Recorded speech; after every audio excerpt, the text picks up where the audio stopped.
Hi friends, I am Abhishek. Welcome to my YouTube channel the ocean of Shiksha. देखिए, अभी जो हमारा वीडियो डिस्कशन चल रहा है, अभी हम इंडियन पॉलिटी एम लक्ष्मीकांत की बुक को कंप्लीट कर रहे हैं। अभी हमारा नॉन कॉन्स्टिट्यूशनल बॉडी चल रहा है। मैंने आपको लास्ट वीडियो में बताया था कि नॉन कॉन्स्टिट्यूशनल बॉडी में हमने क्या क्या डिस्कस किया, मतलब क्या क्या टॉपिक हमें डिस्कस करना है। इससे पहले हमने नीति आयोग कंप्लीट किया था। अब अभी जो हमारा डिस्कशन चल रहा है वो चल रहा है 53, जो कि है national human right commission. Chapter 53 में ही हम स्टेट ह्यूमन राइट कमीशंस को भी कंप्लीट कर लेंगे। ये हमारा लेक्चर बाय लेक्चर है। जैसे कि फर्स्ट लेक्चर में हमने डिस्कस किया था नेशनल ह्यूमन राइट कमीशन क्या है और उसकी कंपोजिशन, यानी कि आप कह सकते हो एक तरीके से हमने इसके स्ट्रक्चर के बारे में भी डिस्कस किया था। आज हम दो टॉपिक डिस्कस करेंगे। पहला, इसका फंक्शन क्या है। फंक्शन का मतलब आप ऐसे समझ सकते हो कि इनका काम क्या है, और दूसरी इनके पास शक्तियां क्या क्या है। तो ये दो चीज आज हम डिस्कस करेंगे।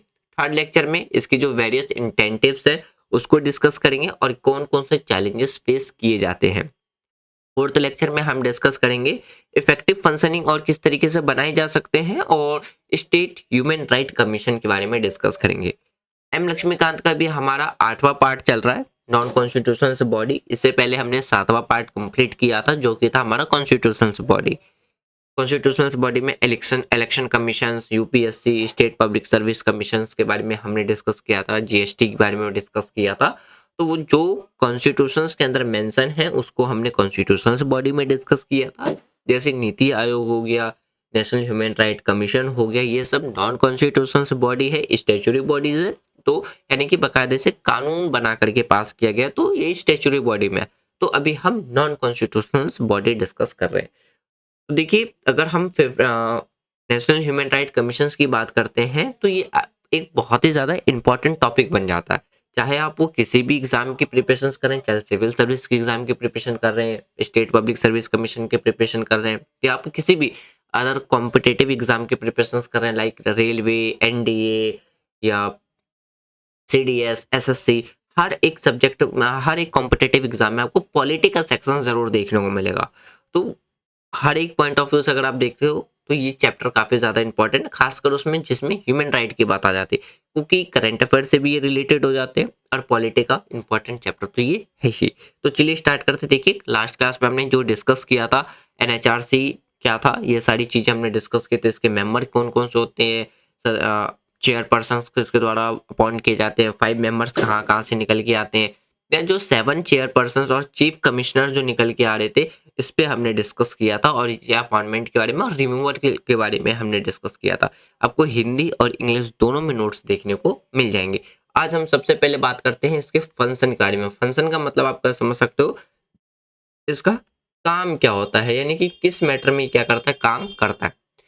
नेशनल ह्यूमन राइट कमीशन की बात करते हैं हमारी कंट्री के अंदर, तो इसका एक काफी ज्यादा इंपॉर्टेंट रोल प्ले करता है लोगों के राइट्स, यानी कि अधिकार के रिस्पेक्ट और प्रोटेक्शंस के लिए।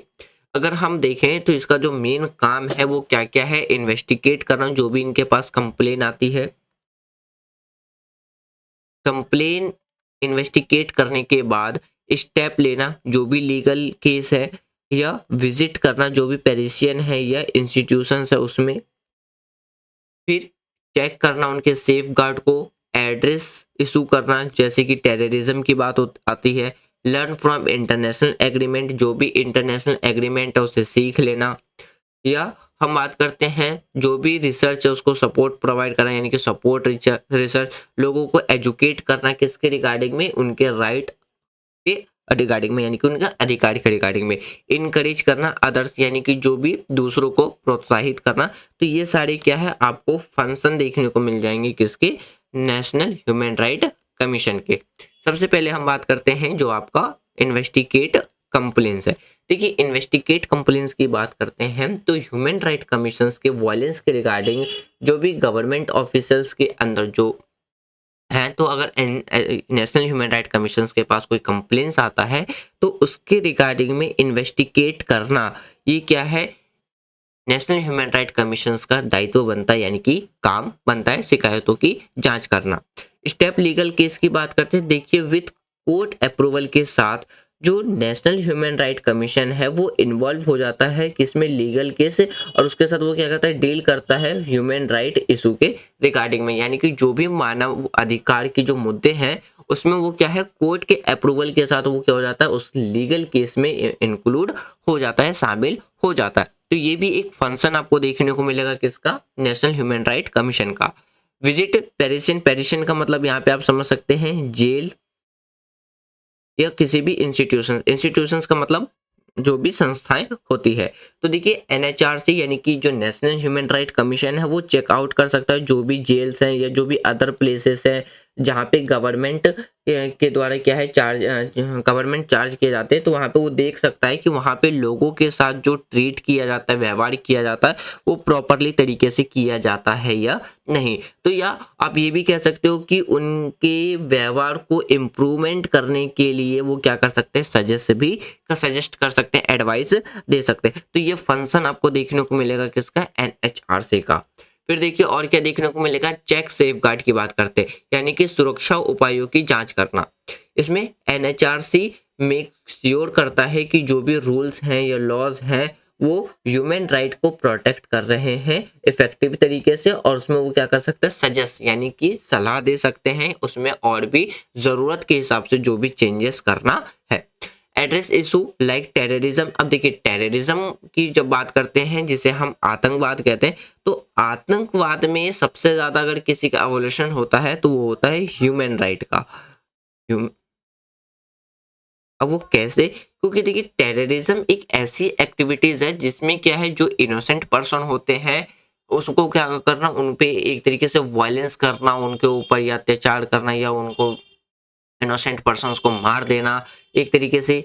या आप ये भी कह सकते हो टेररिज्म एक तरीके से एक ऐसी एक्टिविटी है जिसमें इन ह्यूमन एक्टिविटीज आपको देखने को मिल जाएगी। जैसे कि बहुत से ऐसे टेररिस्ट अटैक भी हुए हैं जो कि एक जीता जागता एग्जाम्पल भी है हमारी, अगर आप अपने पास्ट टाइम पे देखोगे तो, अगर हम अपने पास्ट टाइम पे देखते हैं तो देखिए एड्रेसेस इशू लाइक जो भी टेररिज्म के रिगार्डिंग में, जैसे आप ये समझ सकते हो जो भी टेररिज्म है या फिगर है उसमें जो भी इफेक्ट होते हैं ह्यूमन राइट्स पे, तो उसके रिगार्डिंग में उसको और किस तरीके से बेटर किया जा सकता है उसके लिए रिगार्डिंग में सजेस्ट करना, सजेशन देना, एडवाइस देना, ये फंक्शन किसका है, एनएचआरसी का फंक्शन आपको देखने को मिल जाएगा।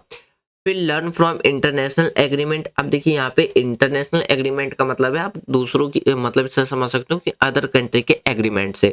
मतलब देखिए जो नेशनल ह्यूमन राइट कमीशन है वो स्टडी करता है अलग अलग कंट्री की जो एग्रीमेंट है और उस किसके रिगार्डिंग में, ह्यूमन राइट यानी कि मानव अधिकार के रिगार्डिंग में, और सिमिलर वो अपने देश के लिए क्या करता है, यानी कि अगर हम अपनी यहाँ पे हम अपनी कंट्री की बात कर रहे हैं तो हमारी कंट्री के लिए वो क्या करता है, स्टडी करने के बाद वो और इफेक्टिव तरीके से इंप्रूवमेंट करने के लिए वो क्या करता है, एडवाइस देता है, सजेस्ट करता है।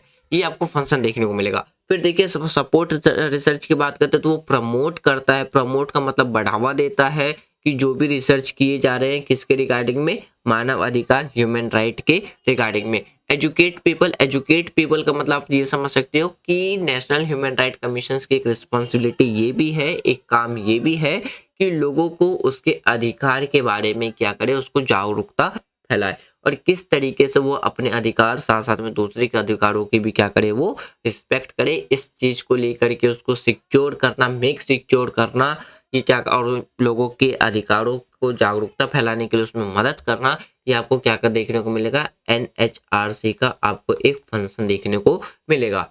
फिर देखिए इनकरेज अदर यानी कि दूसरों को प्रोत्साहित करना, तो वो क्या करता है, जो भी ऑर्गेनाइजेशन है या ग्रुप है, आप एक तरीके से कह सकते हो अगर एनजीओ की बात कर रहे हैं तो ह्यूमन राइट के मानव अधिकार के प्रोटेक्ट के लिए वो क्या करता है, प्रोत्साहन करने का काम भी करता है, इनकरेज करने का भी काम करता है।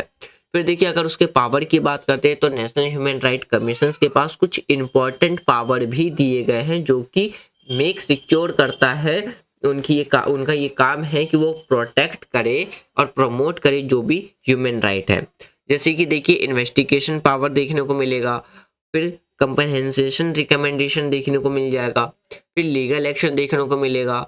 इट्स ऑन इट्स इंटेंटिव, देखिए यहाँ पे ऑन इट्स ऑन इंटेंटिव का मतलब है कि स्वयं से कार्रवाई में शामिल हो जाना। तो ये अधिकार आपको क्या है, ये पावर देखने को मिल जाएगा। सबसे पहले बात करते हैं हम इन्वेस्टिगेशन पावर की।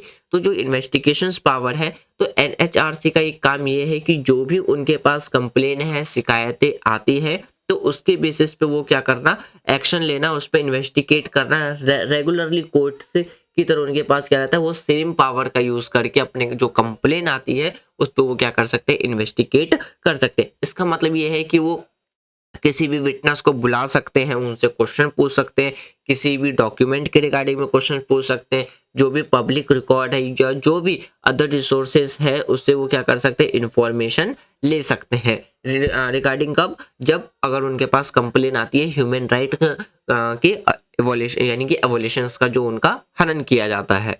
तो ये आपको क्या है, एक इन्वेस्टिगेशंस पावर देखने को मिल जाएगा। कंपेंसेशन रिकमेंडेशंस की बात करते हैं, यानी कि मुआवजा।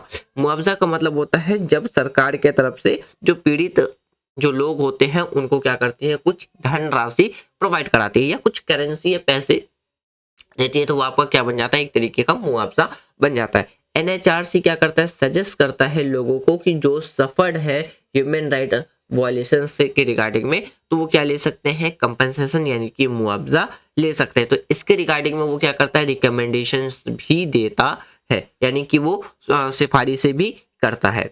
फिर देखिए लीगल एक्शन की बात करते हैं, तो लीगल एक्शन में क्या देखने को मिलेगा कि यदि एनएचआरसी को ये जरूरत पड़ता है तो वो किसी भी सुप्रीम, मतलब किसी भी, कहता हूँ सुप्रीम कोर्ट तो हमारी कंट्री में एक ही है, तो सुप्रीम कोर्ट या किसी भी स्टेट के हाई कोर्ट में जाकर के ये मेक सिक्योर कर सकता है ह्यूमन राइट के रिगार्डिंग में रिस्पेक्ट एंड प्रोटेक्ट के। तो इस वजह से आपको क्या देखने को मिलेगा, एक लीगल एक्शंस का भी पावर उनके पास देखने को मिलेगा। अब देखिए एक चीज और याद रखिएगा, अगर हम इन्फोर्स द राइट्स की बात करते हैं, वो एक व्यक्ति भी हो सकता है और ग्रुप के लिए भी हो सकता है, मतलब कि वह व्यक्तियों या ग्रुप, मतलब समूह के अधिकारों को लागू करने का भी एक क्या है, तरीका है। तो वो एनएचआर से कहाँ जा सकता है, सुप्रीम कोर्ट भी जा सकता है और हाई कोर्ट भी जा सकता है। ऑन इट्स ऑन इंटेंटिव की बात करते हैं, तो इसमें क्या है, एनएचआर से खुद से क्या कर सकता है, एक्शन ले सकता है बिना उनके पास कोई कंप्लेन आए, जिसे हम क्या कहते हैं, सुयो मोटो के नाम से भी जानते हैं कि एनएचआरसी के पास क्या रहता है, एक सुयो मोटो पावर भी रहता है। ये आपको हाई कोर्ट और सुप्रीम कोर्ट के पास भी ये पावर आपको देखने को मिल जाएगा कि यदि उनके पास कोई भी कंप्लेन नहीं आया है और उसमें किसी भी ह्यूमन राइट के रिगार्डिंग में कोई देखते हैं कि वो कोई रिपोर्ट है जिसमें प्रॉब्लम है, तो विदाउट वो किसी भी रिपोर्ट के वो क्या कर सकते हैं, उस पर एक्शन ले सकते हैं। तो इस तरीके से उनके पास और कौन सा एक पावर देखने को मिलता है, ऑन इट्स ऑन इंटेंटिव देखने को मिलता है। तो फ्रेंड्स ये था हमारा आज का डिस्कशन, जिसमें हमने दो टॉपिक डिस्कस किया, फंक्शन क्या है एनएचआरसी का और दूसरा हमने डिस्कस किया पावर क्या है एनएचआरसी का। बाकी जो दो टॉपिक है उसको हम लेक्चर 3 में डिस्कस करेंगे और जो टॉपिक लास्ट के बच जाएंगे उसको हम लेक्चर 4 में डिस्कस करेंगे। तो इस तरीके से हमारा जो डिस्कशन चलेगा वो lecture by lecture, lecture 1, lecture 2, lecture 3, lecture 4 में चलता जाएगा। जो भी आप वीडियो देखने को मिलेगा इसकी लेंथ आपको ज्यादा से ज्यादा हार्डली 10 से 15 मिनट से ज्यादा अब आपको देखने को नहीं मिलेगा। शॉर्ट में समझेंगे लेकिन ब्रीफली डिस्कस करेंगे। वीडियो के रिगार्डिंग में आपको कोई भी सजेशन देना है, कमेंट बॉक्स ओपन है, आप कमेंट बॉक्स में दे सकते हैं। Thanks for watching friend, take care, जय हिंद।